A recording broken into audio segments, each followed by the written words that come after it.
अथ 32 सर्गः। ततः शासनमाज्ञाय भ्रातुः प्रियकरम् हितम् गत्वा सप्रविवेशाशु सुयज्ञस्य निवेशनम् तम् विप्रमज्ञगारस्थम् वन्दित्वा लक्ष्मणोऽब्रवीत् सखेभ्यागच्छ पश्य त्वम् वेश्म दुष्करकारिणः। ततः सन्ध्यामुपास्थाय गत्वा सौमित्रिणा सह वृद्धम् सप्राविशल्लक्ष्म्या रम्यम् रामनिवेशनम् तमागतम् वेदविदम् प्राञ्जलिः सीतया सह सुयज्ञमभिचक्राम राघवोऽग्निमिवार्चितम् जातरूपमयैर्मुख्यैरङ्गदैः कुण्डलैः शुभैः सहेमसूत्रैर्मणिभिः केयूरैर्वलयैरपि अन्यैश्च रत्नैर्बहुभिः काकुत्स्थः प्रत्यपूजयत् सुयज्ञम् स तदोवाच रामः सीता प्रचोदितः हारम् च हेमसूत्रम् च भार्यायै सौम्यहारय दशनाम् चाथ सा सीता दातुमिच्छति ते सखी अङ्गदानि च चित्राणि केयूराणि शुभानि च प्रयच्छति सखी तुभ्यम् भार्यायै गच्छति वरम् पर्यङ्कमग्र्यास्तरणम् नानारत्नविभूषितम् तमपीच्छति वैदेही प्रतिष्ठापयितुम् त्वयि नागः शत्रुञ्जयो नाम मातुलोऽयम् ददौ मम तम् ते निष्कसहस्रेण ददामि द्विजपुङ्गवा इत्युक्तः स तु रामेण सुयज्ञः प्रतिगृह्य तत् रामलक्ष्मणसीतानाम् प्रयुयोजाशिषः शिवाः अथ भ्रातरमव्यग्रम् प्रियम् रामः प्रियम् वदम् सौमित्रिम् तमुवाचेदम् ब्रह्मेव त्रिदशेश्वरम् अगस्त्यम् कौशिकम् चैव तावुभौ ब्राह्मणोत्तमौ अर्चयाहूय सौमित्रे रत्नैः सस्यमिवाम्बुभिः तर्पयस्व महाबाहो गोसहस्रेण राघव सुवर्णरजतैश्चैव मणिभिश्च महाधनैः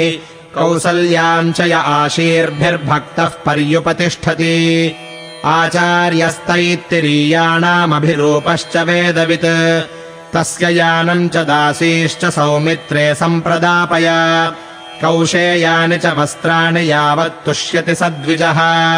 सूतश्चित्ररथश्चार्यः सचिवः सुचिरोषितः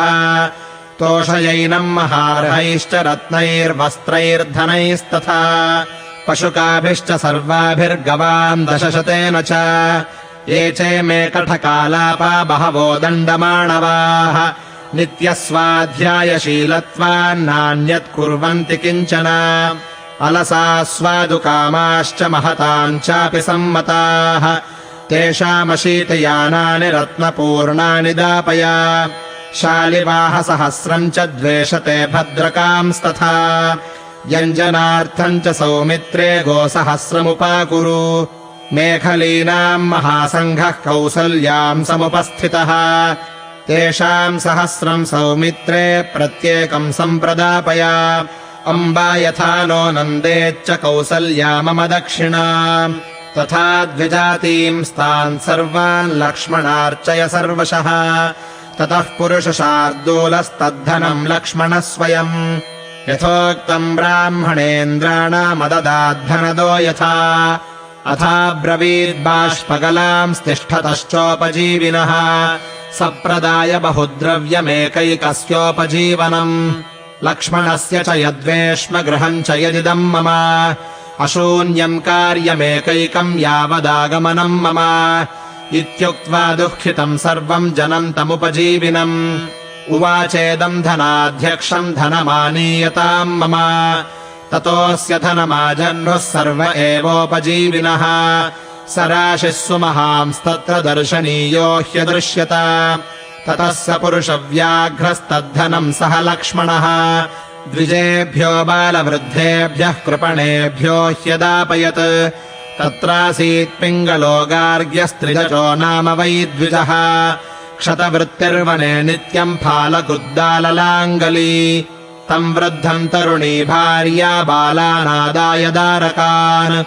अब्रवीद्ब्राह्मणम् वाक्यम् स्त्रीणाम् भर्ता हि देवता अपास्य फालम् कुद्दालम् कुरुष्व वचनम् मम रामम् दर्शय धर्मज्ञम् यदि किञ्चिदवाप्स्यसि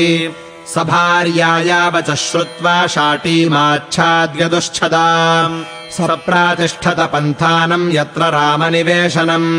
भृग्वङ्गिरः समन्दीप्त्या त्रिजटम् जनसंसदि आपञ्चमायाः कक्ष्यायानैतम् कश्चिदवारयत्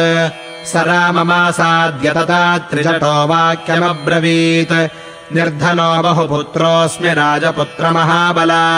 क्षतवृत्तिर्वने नित्यम् प्रत्यवेक्षस्व मामिति तमुवाच ततो रामः परिहाससमन्वितम् गवाम् सहस्रमप्येकम् न च विश्राणितम् मया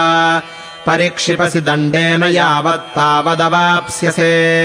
सशाटीम् परितः कट्याम् सम्भ्रान्तः परिवेष्ट्यताम्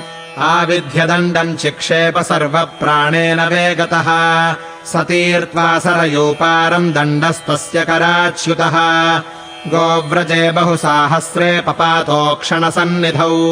तम् परिष्वज्य धर्मात्मा आतस्मात् सरयूतटात् आनयामास तागावस्त्रिजटस्याश्रमम् प्रति उवाच च तदा रामस्तम् गार्ग्यमभिसान्त्वयन् मन्युर्न खलु कर्तव्यः परिहासो ह्ययम् मम इदम् हि तेजस्तव यद्दुरत्ययम् तदेव जिज्ञासितुमिच्छता मया इमम् भवानर्थमभिप्रचोदितो वृणीष्व किम् चेदपरम् व्यवस्यसि ब्रवीमि सत्येन न ते स्म यन्त्रणाम् धनम् हि यद्यन्मम विप्रकारणात् भवत्सु सम्यक् प्रतिपादनेन मयार्जितम् चैव यशस्करम् भवेत् ततः स भार्यस्त्रिजटो महामुनिर्गवामनीकम् प्रतिगृह्य मोदितः यशोबलप्रीतिसुखोपबृंहिणीस्तदाशिषः प्रत्यवदन्महात्मनः स चापि रामः प्रतिपूर्णपौरुषो महाधनम् धर्मबलैरुपार्जितम् नियोजयामास सुहृज्जने चिराद्यथार्हसम्मानवचः प्रचोदितः